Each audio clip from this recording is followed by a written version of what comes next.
4G school کے on line طرز تعلیم میں آپ تمام کا استقبال ہے۔ 7ویں جماعت تاریخ اور شہریت، سبق نمبر 3 مذہبی ہم آہنگی۔ آئیے آج اس سبق کے بارے میں معلومات حاصل کرتے ہیں۔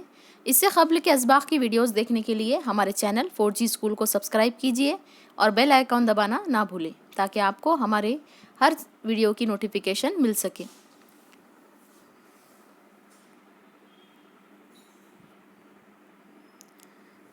مذہبی ہم آہنگی یعنی ہندوستان میں جتنے بھی مذہب ہیں ان تمام مذہبوں کو اپنے مذہب کی تبلیغ کرنے کی جو آزادی دی گئی ہے اسے مذہبی ہم آہنگی کہا جاتا ہے۔ زبان اور مذہب کی رنگا رنگی بھارتی سماج کی اہم خصوصیت ہے۔ اس خصوصیت کو سامنے رکھتے ہوئے ہمارے ملک کے دستور نے مذہبی ہم آہنگی کے اصول کو اپنایا ہے۔ عہد وسطیٰ کی بھارت کی سماجی زندگی میں بھی اسی اصول کو بنیاد بنا کر مذہبی ہم آہنگی قائم کرنے کی کوششیں کی گئی تھیں۔ ان کوششوں کے نتیجوں میں بھکتی تحریک، سکھ مذہب اور صوفی فرقے کو اپنے اپنے سماجی گروہوں میں ایک اہم مقام حاصل ہے۔ بھارت کے مختلف علاقوں میں مختلف نظریات کو فروغ حاصل ہوا ہے۔ ان نظریات کے تحت خدا کی عبادت کے ساتھ ساتھ مذہبی اور فرقہ وارانہ ہم آہنگی پر زور دیا گیا ہے۔ ہم اس سبق میں اس تعلق سے مزید معلومات حاصل کریں گے۔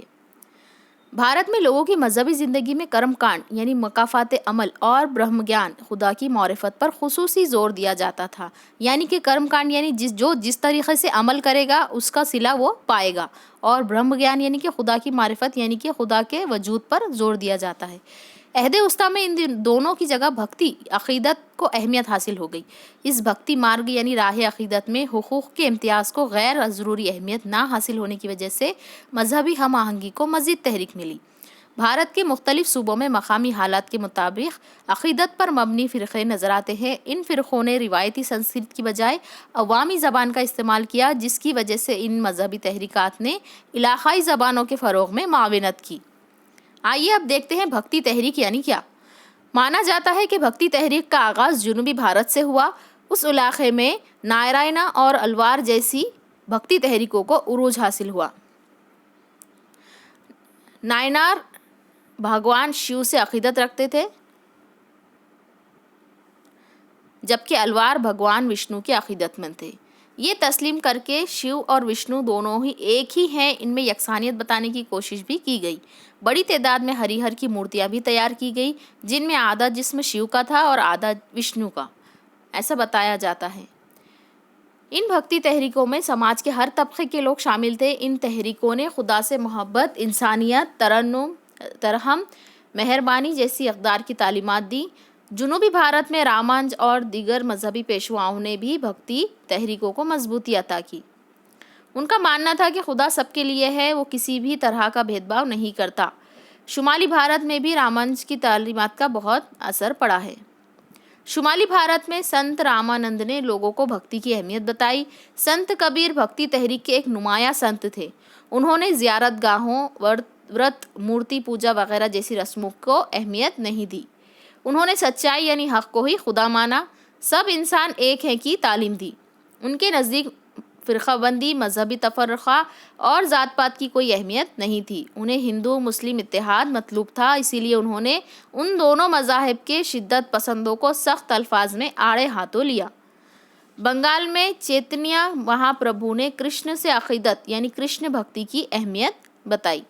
ان کی تعلیمات کی وجہ سے لوگ ذات پات اور فرقوں کے سرحد سے آگے نکل کر بھکتی تحریک میں شامل ہوئے۔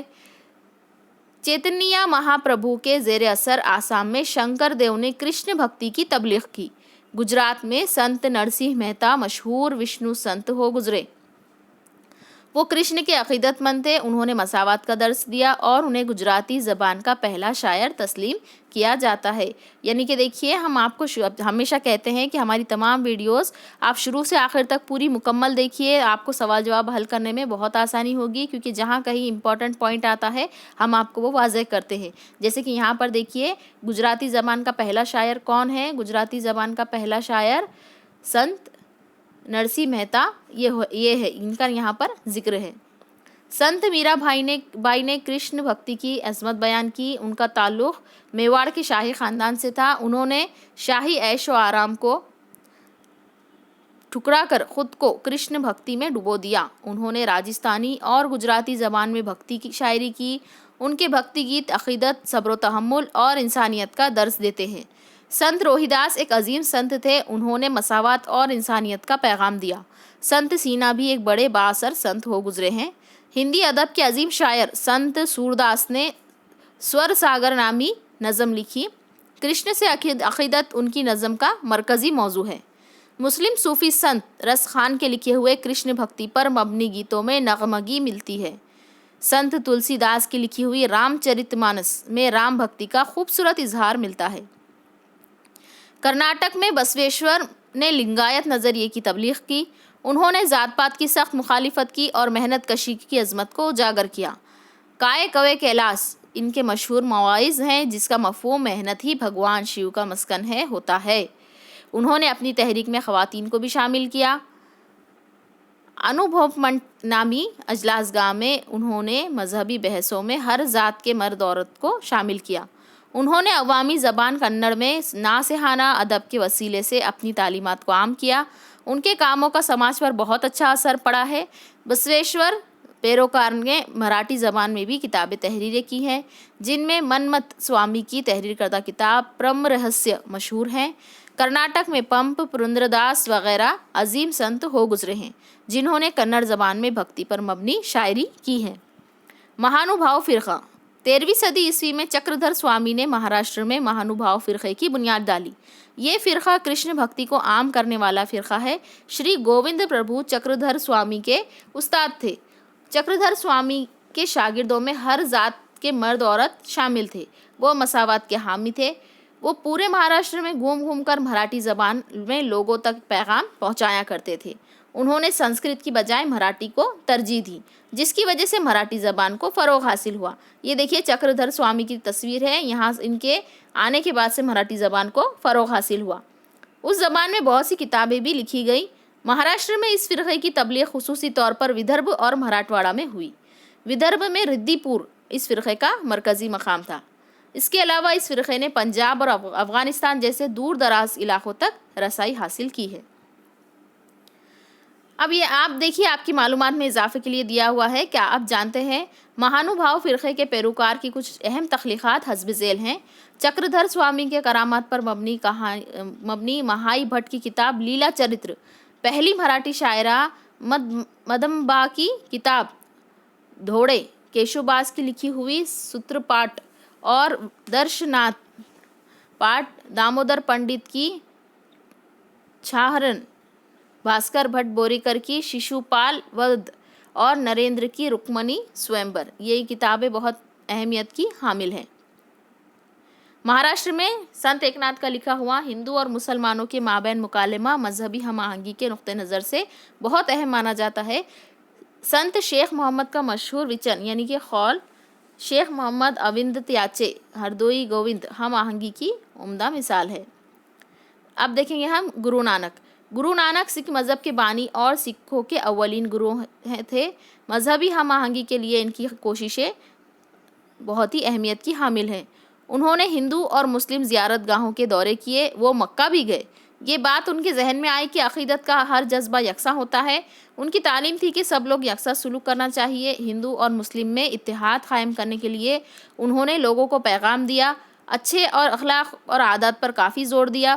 گرو نانک کی تعلیمات سے لوگ بہت متاثر ہوئے، ان کے پیروکار کی تعداد دن بدن بڑھنے لگی۔ ان کے پیروکار کو سکھ کہا جاتا ہے۔ گرو گرنتھ صاحب سکھوں کی مقدس کتاب ہے۔ اس کتاب میں خود گرو نانک، سنت نامدیو اور سنت کبیر کی تخلیقات شامل ہیں۔ گرو نانک کے بعد سکھوں کے مزید 9 گرو ہو گزرے ہیں۔ گرو گووند سنگھ سکھوں کے 10ویں گرو تھے۔ ان کے بعد سکھوں نے گرو گووند سنگھ کی ہدایت کے مطابق گرو گرنتھ صاحب کو ہی اپنا گرو تسلیم کرنا شروع کر دیا۔ آئیے اب دیکھتے ہیں صوفی تحریک۔ صوفی مسلمانوں کا ایک فرقہ ہے۔ خدا کو اپنی مخلوق سے بہت محبت ہے۔ صوفیہ اکرام کا یہ عقیدہ تھا کہ محبت اور عقیدت کے راستے پر چل کر ہی خدا تک پہنچا جا سکتا ہے۔ مخلوقات کے ساتھ محبت سے پیش آنا، مراقبہ کرنا یعنی خدا کی ذات پر غور و فکر کرنا، سادگی سے زندگی بسر کرنا وغیرہ صوفیہ اکرام کی تعلیمات تھیں۔